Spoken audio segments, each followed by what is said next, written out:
everyone, welcome back to Handmade. It's me, AV. Today, I'm adding a little bit of light in your life with this lovely DIY lighthouse.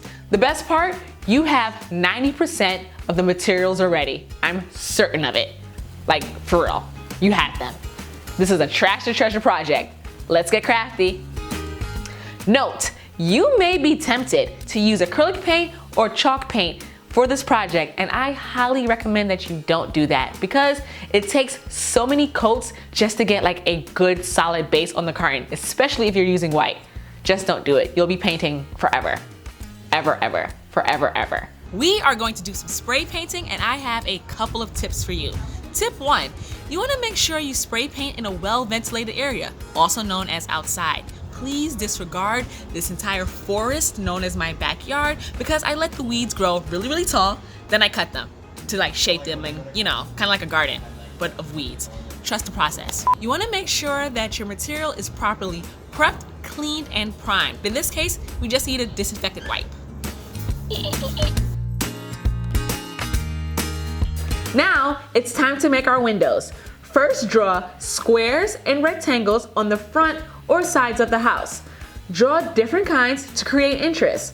Now, cut the windows with a craft knife.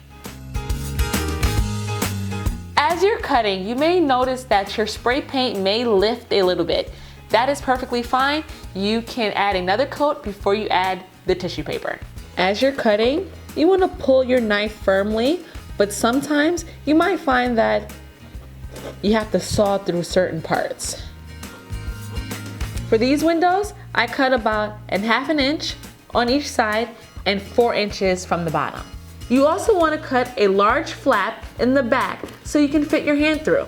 Going to do ½ an inch from the bottom, the sides, and we're going to leave the top. Now also, you want to make a little square hole right there before you cut the entire flap. This will be your tab so you can lift the flap. This flap will be large enough where we can put our hand inside to attach the tissue paper, and we can insert the candle. Is this big enough? Let's see. Yes, it is. Whoop, whoop. Now, it's time to put our battery-operated candle inside of our lighthouse. Didn't I tell you had all the materials already? Let me know if you did it in the... don't let me know if you did it. What are some of your favorite trash to treasure projects? Let me know in the comment section. Don't forget to like and subscribe, and we'll catch you next time. Peace out.